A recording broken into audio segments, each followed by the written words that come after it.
Hey everyone. पिछले part में हमने देखा था कि कांग्से सरन ने विवुशान से कहा था कि वो अपने रूम में जाए और विवुशान ने कहा था कि वहाँ लान वांगजी है, वो वहाँ कैसे जा सकता है। आखिरकार हार मानकर विवुशान को अपनी माँ की बात माननी पड़ती है। जैसे ही कांग्से सरन अपने कमरे में जाती है, विवुशान घर के बाहर निकल जाता है। वो घर के बाहर आकर एक पत्थर पर बैठ जाता है। न चाहते हुए भी उसकी नजर एक और चली जाती है अपने कमरे की खिड़की की तरफ, जहां से थोड़ी रोशनी में लानवांगजी उसे नजर आ रहा था। थोड़ी देर उसे ही देखते रहने के बाद वुशियान वहां से अपना चेहरा मोड़ लेता है और आसमान की तरफ देखने लगता है। अचानक ही वुशियान की आंखों के सामने एक चेहरा आ जाता है, एक ब्लरी इमेज। अब यहाँ से देखते हैं कुछ महीने पहले यूनमेंग जियांग क्लान लोटस केव का सीन।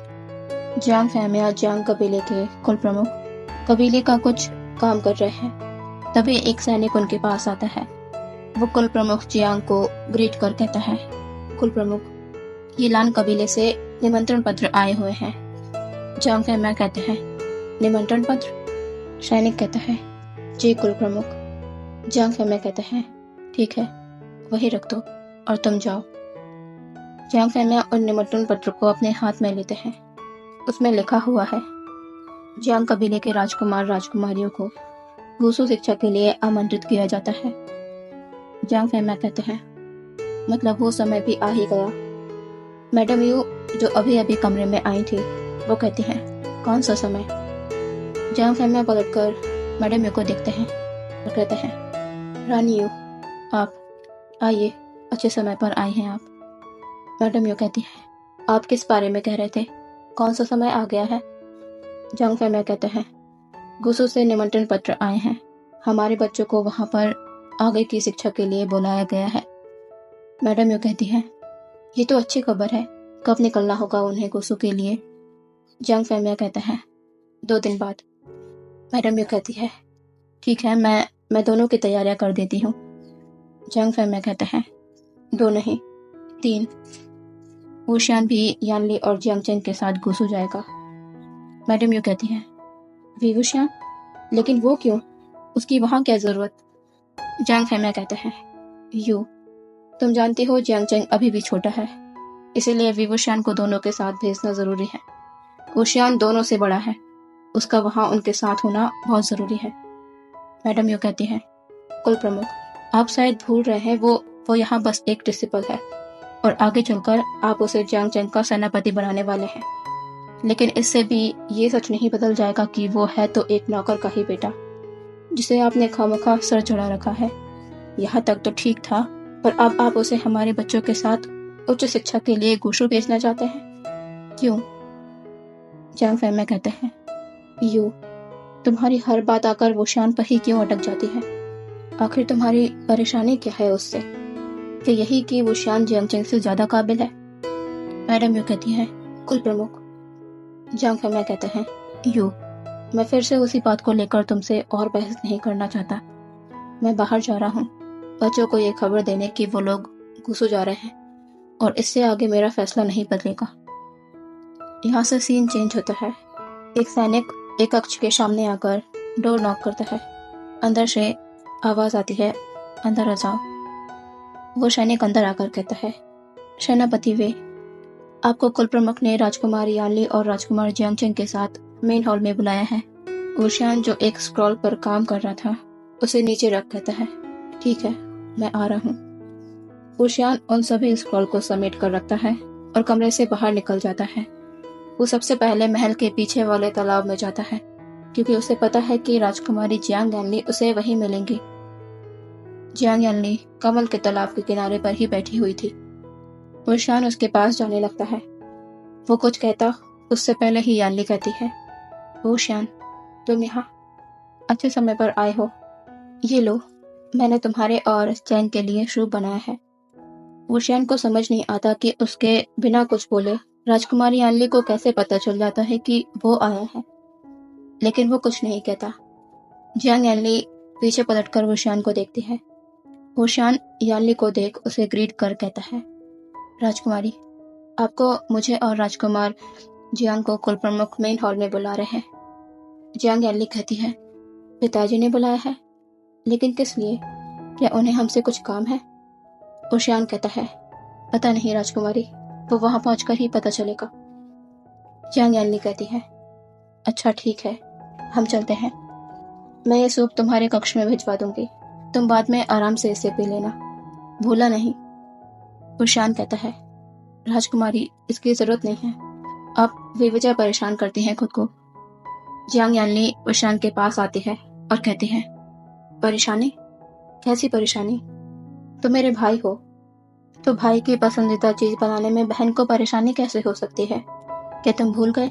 बचपन में हमेशा मेरे हाथ के कमल के सूप की जिद किया करते थे तुम, और अब मैं तुम्हें देती हूँ तो हमेशा ये कहते हो कि अपने आप को परेशान करती हूँ मैं। वो श्यान, तुम इतना क्यों बदल गए? क्या पुरानी बातों को भूल नहीं सकते? पहले हम तीनों कितने प्यार से रहा करते थे, लेकिन अब तो तुम ज्यादा बातें भी नहीं करते, दूर दूर रहते हो सबसे, बस अपना काम करते हो। पुरानी बातों को लेकर कब तक अपने आप को भूलते जाओगे वुशियान? विवुशियान इन सब के बदले में बस यही कहता है, राजकुमारी, कुछ बातें लाख कोशिशों के बाद भी हमारे जहन से नहीं जाती। मैं जियांग महल का बस एक सेवक का बेटा हूँ, और यहाँ की राजकुमारी होने के नाते आपको एक सेवक के लिए ये सब करना शोभा नहीं देता। अब मुझे आज्ञा दीजिए, मुझे राजकुमार जियांग चेंग को भी ये खबर देनी है। ये कहकर वुशियान जियांग यानली को ग्रीट कर वहां से चला जाता है। जियांग यानली उसे जाते देख अपने मन में सोचती है, कुछ भी सही नहीं हो रहा। माँ के एक जल्दबाजी में लिए फैसले ने सब कुछ बर्बाद कर दिया। थोड़ी देर बाद तीनों Jiang Yanli, Jiang Cheng, Wuxian, Jiang Fengmian और मैडम यू के सामने खड़े हुए थे। तीनों इंतजार कर रहे थे कि जियांग फैमिया और मैडम यू उनसे क्या कहना चाह रहे हैं। जियांग फैमिया कहना शुरू करते हैं, मुझे पता है तुम लोग यही सोच रहे होगे कि मैंने तुम तीनों को एक साथ यहाँ क्यों बुलाया है। दरअसल बात कुछ ऐसी है कि कुसुलान कबीले से निमंत्रण पत्र आए हैं, जहाँ मैं चाहता हूँ कि तुम तीनों ही साथ में जाओ अपनी उच्च शिक्षा के लिए। वुशियान और जियांग चेंग इस बात पर थोड़े कंफ्यूज लग रहे थे, और जियांग चेंग इस बात को कह भी देता है, बाबा, ये निमंत्रण पत्र तो राजकुमारों के लिए होते हैं, फिर विवुशियान क्यों? आप उसे क्यों हमारे साथ भेज रहे हैं? विवुशियान भी अपने इसी सवाल के साथ जियांग फैमिया को देख रहा था। जियांग फैमिया को देखकर लग रहा था कि उन्हें जियांग चेंग की कही बात पसंद नहीं आई है।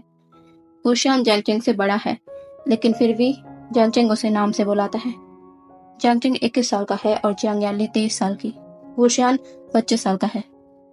जियांग फैमिया कहते हैं थोड़े कड़क लहजे में, ये तय करना मेरा काम है कि कौन जाएगा कौन नहीं, और मैंने फैसला बता दिया है कि वुशियान तुम लोगों के साथ जाएगा। तुम दोनों अभी भी छोटे हो, इसलिए तुम दोनों के साथ उसका रहना जरूरी है। वो वहां पर व्याख्यान के लिए नहीं जा रहा है, उसकी शिक्षा बहुत पहले ही पूर्ण हो चुकी है। वो बस तुम दोनों के साथ होगा, और ये बात मैंने पत्र में लिखकर लान प्लान भिजवा दी है। वुशियान, क्या तुम्हें लान कबीला जाने में कोई परेशानी है? वुशियान जियांग फैमिया के सामने अपने सर को झुकाकर कहता है, नहीं कुल प्रमुख, मुझे कोई परेशानी नहीं। जियांग चेंग पूरी तरह शांत हो जाता है। उसके मन में फिर यही बात आ जाती है कि उसके बाबा उसे इस काबिल नहीं समझते कि वो अकेले कहीं जा सके या अपनी और अपनी बहन की सुरक्षा कर सके। जियांग फैमिया कहते हैं, तो ठीक है, 2 दिन बाद तुम लोग लान कबीले के लिए निकल रहे हो। वुशियान, तुम भी तैयार रहना। तीनों जियांग फैमिया और मैडम यू को ग्रीट कर वहां से चले जाते हैं अपनी अपनी तैयारियां करने।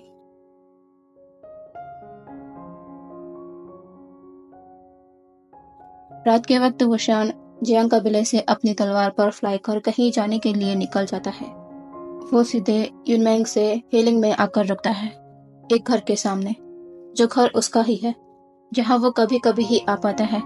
बाकी समय वो लोटस पियर में ही रहता है अपनी ड्यूटी के चलते। वुशियान डोर पर नॉक करता है और अपने हस्बैंड के साथ बातों में उलझी कांगसे सरन दरवाजे को खोलती है। वो जब सामने वुशियान को खड़ा देखती है तो उनके चेहरे पर बड़ी वाली मुस्कान आ जाती है। वो कहती है, विंग, मेरा बेटा आज घर आया है, चलो चलो अंदर आओ, तुम्हारे बाबा तुम्हें देखकर बहुत खुश होंगे। कांगसे सरन हाथ पकड़कर वुशियान को घर के अंदर लेके आती हैं। वे चंग से वुशियान को अचानक यहाँ हिलिंग में देखकर हैरान भी होते हैं और साथ में खुश भी। वे चंग से कहते हैं, वुशियान, तुम अचानक यहाँ, क्या हुआ, सब कुछ ठीक है? लोटस पेयर, क्या वहाँ सब कुछ ठीक है? कुल प्रमुख, उन्हें कुछ हुआ तो नहीं? वो ठीक? ओशियान बीच में ही वेचांगसे की बात को काटते हुए कहता है, बाबा, इतना कुछ हुआ उसके बाद भी आपको लोटस पेयर की परवाह है? कुछ नहीं हुआ है जियांग कबीले को। वहाँ सभी अपनी अपनी खुशियों में खुश है। कुल प्रमुख भी, महारानी भी और उनके बच्चे भी। आप अब यहाँ इलिंग में हैं। आप दोनों को भी उनकी चिंता छोड़कर अपना ख्याल रखना चाहिए। अब आप लोग जियांग कबीले से बंधे हुए नहीं हैं।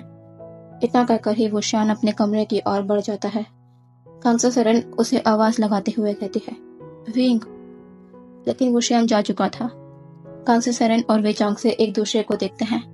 वेचांग से कहते हैं, मुझे एकदम से उससे ऐसे सवाल नहीं करने चाहिए थे। कांगसा सरन कहती है, नहीं, ऐसी बात नहीं है, आप ज्यादा मत सोचिए, शायद वो किसी बात को लेकर परेशान होगा, मैं उससे बात करती हूँ।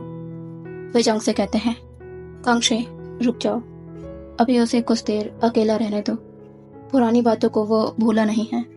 कभी कभी उसकी मेरे प्रति नाराजगी को वो रोक नहीं पाता। हम उसे समझते हैं, हमसे बहुत प्यार करता है वो। कांगसा सरन कुछ नहीं कहती। वो बस वुशियान के रूम की तरफ देखती रहती है। अंदर वुशियान चुपचाप अपने बेड पर सर झुकाए बैठा हुआ है। उसके हाथ की मुट्ठियां कसी हुई है। इससे साफ पता लग रहा है कि वो गुस्से में है। उसके दिमाग में कुछ पुरानी बातें चलने लगती है जिन्हें वो कभी नहीं भूल सकता। करीब 12 साल पहले, जब वुशियान की उम्र 13 साल रही होगी, उस वक्त वुशियान के सामने कुछ ऐसा हुआ जिसे वो कभी नहीं भूल सकता और ना ही भूल पाया है। वो नहीं भूला कि कैसे जियांग कबीले ने उसके माँ बाबा को कबीले से बाहर किया था, वो भी उस गलती के लिए जो उन्होंने कभी की ही नहीं थी। 12 साल पहले जियांग कबीले की वैन कबीले से एक छोटी सी मुठभेड़ के चलते वेचांग से, जो उस समय कुल प्रमुख जियांग फैमिया के सेनापति हुआ करते थे, उन पर महारानी यू द्वारा ये आरोप लगाया गया कि वेचांग से एक गद्दार है जिसने वैन कबीले तक जियांग कबीले की खुफिया खबरें पहुंचाई है, जिस वजह से वो आज वैन कबीले से हार गए और अपनी जमीन का काफी हिस्सा वैन कबीले को गवा बैठे। इस आरोप का वेचांगसे ने विरोध किया कि उन्होंने ऐसा कुछ भी नहीं किया है, वो कभी जियांग कबीले से गद्दारी नहीं कर सकते। लेकिन उस वक्त महारानी यू के आगे किसी की भी बात नहीं चल पाई और वेचांगसे को अपने परिवार के साथ कबीला छोड़कर जाने को कह दिया गया। वेचांगसे अपने परिवार के साथ हेलिंग आ गए। उनके जियांग कबीले से हेलिंग आने के कुछ महीनों बाद ही जियांग कबीले को वो असली कल्प्रिट मिल गया जिसकी वजह से वो लोग युद्ध हारे और ये बात सामने आ गई कि वेचांगसे पर लगाए गए आरोप झूठ थे। जियांग फैमिया को विश्वास था वेचांगसे पर, लेकिन मैडम यू के आगे वो कुछ नहीं कर पाए। वेचांगसे के शर से उस इल्जाम के हट जाने के बाद जियांग फैमिया हेलिंग आए वेचांगसे को वापस जियांग कबीले में लौटने को कहने और उनसे माफी मांगने। वेचांगसे उस बात को भूलने को तैयार थे, लेकिन कांगसा सरन, वो कैसे अपने पति के साथ हुए उस दुर्व्यवहार को भूल जाए। कांगसा सरन ने आने से मना कर दिया। 2 साल गुजर गए। जियांग फैमिया बार बार आते रहे उन्हें वापस जियांग कबीला लौटने को कहने, पर कांगसा सरन का जवाब नहीं बदला। लेकिन एक दिन वेचांगसे ने जियांग फैमिया की उस बात के लिए हाँ कह दिया जो वुशियान कभी नहीं चाहता था। जियांग फैमिया ने वेचांगसे से कहा कि वो वुशियान को जियांग कबीला ले जाना चाहते हैं। वहाँ वो अपना युद्ध परीक्षण भी सही से कर पाएगा। वेचांगसे का आदेश मानकर वुशियान को ना चाहते हुए भी वहाँ जाना पड़ा, लेकिन वो नहीं जानता था, न ही वेचांगसे और कांगसा सरन जानते थे कि वहाँ जाकर वुशियान को वहाँ का होकर ही रह जाना होगा। क्योंकि वुशियान जब 18 साल का था तो जियांग फैमिया ने सभी के सामने अपने बेटे जियांगचेन का सेनापति वुशियान होगा इसकी घोषणा कर दी और वुशियान आज तक वहीं का होकर रह गया। सालों पहले अपने बाबा पर जियांग कबीले के एहसान के चलते वुशियान इसे ठुकरा नहीं सका। वो अपने कर्तव्य से बंधा हुआ है। कुछ पल सुकून के लिए वो अपने घर अपने माँ बाबा के पास आ जाया करता है, लेकिन जब भी वो घर आता उसके बाबा के वही सवाल जिनमें जियांग कबीले की चिंता होती, वो वुशियान के गुस्से को कभी कभी बढ़ा देते। उसके अंदर चल रही आग को हवा देने का काम किया करते थे वो सवाल। वुशियान कैसे भूल जाए अपने माँ बाबा का वो अपमान जो उसने अपने सामने होते देखा। भले वो छोटा था पर समझ उसे भी थी। उसके बाद से वुशियान के बिहेवियर में बहुत से चेंजेस आए। वो अंदर ही अंदर गुस्सैल होता चला गया। क्यों उसके बाबा को उन लोगों की परवाह होती है जिन लोगों ने उन्हें उनके परिवार को कुछ नहीं समझा, बस अपने फायदे के लिए हमारा इस्तेमाल किया और करते आ रहे हैं। ऊशान इन्हीं सब चीजों को सोच रहा था। तभी उसके कमरे के दरवाजे पर नॉक होता है। बाहर से कांग्से सरन की आवाज सुनाई देती है। विंग, बाहर आ जाओ बेटा, खाना तैयार है। ऊशान कुछ नहीं कहता। वो बेड से उठता है और वॉशरूम की ओर बढ़ जाता है बात लेने। वेचांगसे और कांग्से सरन बाहर फूड टेबल पर वुशियान के आने का इंतजार कर रहे थे। वुशियान के कमरे का दरवाजा खुलता है और वुशियान अपने माँ बाबा के साथ आकर बैठ जाता है। उसकी नजर सामने लगी खाने की प्लेट्स पर जाती है। सब कुछ उसकी पसंद का है। वुशियान अब अपने माँ बाबा को देखता है, जो ऐसा प्रिटेंड कर रहे हैं जैसे सब कुछ ठीक है, लेकिन वुशियान जानता है कि उनके अंदर कैसा तूफान चल रहा है। वुशियान को अपने थोड़े देर पहले के बिहेवियर का रिग्रेट होता है। वो कहता है, बाबा, मुझे माफ कर दीजिए। न जाने कैसे। वेचांग से एक छोटी सी स्माइल के साथ वुशियान के शोल्डर पर अपना हाथ रख कहते हैं, मैं समझता हूँ, तुम्हें कुछ भी सोचने की जरूरत नहीं और ना ही कुछ कहने की जरूरत है। तुम्हारी माँ और मैं जानते हैं तुम हर वक्त अपने काम को लेकर परेशान रहते होगे।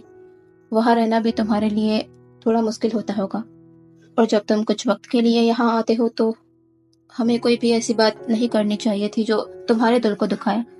वुशियान इस पर जल्दी से कहता है, नहीं बाबा, ऐसी ऐसी कोई बात नहीं है। मैं बस। कांग्से सरन बीच में ही कहती है, अब हो गया हो गया। कब तक उसी बात पर चर्चा करते रहेंगे आप दोनों? खाना ठंडा हो रहा है। मेरा बेटा भूखा है। अब बातें बंद करके खाना खाना शुरू कीजिए। वे जान से कहते हैं, हाँ हाँ वुशियान, चलो खाना शुरू करो। वुशियान कहता है, जी बाबा। खाना हो जाने के बाद वुशियान अभी अपनी माँ की गोद में सर रख फ्लोर पर लेटा हुआ है। वेचांग से भी वही है। वो तीनों हॉल में हैं और बातें कर रहे हैं। तभी एकदम से वुशियान कहता है, माँ, बाबा, मैं यहाँ एक बात बताने आया था। 2 दिन बाद मैं राजकुमारी यानली और राजकुमार जियांगचेन के साथ गुसू जा रहा हूँ। कांग्से सरन कहती है, गुसू? लेकिन क्यों? वुशियान कहता है, वो वहां से निमंत्रण पत्र आए हैं राजकुमारी और राजकुमार के लिए, उनकी उच्च शिक्षा के लिए, और कुल प्रमुख चाहता है कि मैं भी उन दोनों के साथ वहां जाऊं उनकी सुरक्षा के लिए। वेचांग से कहते हैं, अच्छा, कितने समय तक रुकना होगा वहां? वुशियान कहता है, नहीं पता, तब तक मैं यहाँ आप लोगों के पास नहीं आ पाऊंगा, इसलिए आप लोग मेरी चिंता मत कीजिएगा। कांग्से सरन कहती है, मतलब बहुत दिनों तक हम तुम्हें देख भी नहीं पाएंगे। आएंगे, वहां जाकर हमें पत्र भेजना मत भूलना और अपना ध्यान रखना, समझे? वुशियान कहता है, हाँ माँ, मैं ध्यान रखूंगा और आप लोग भी अपना ध्यान रखना। मैं पत्र भेजता रहूंगा।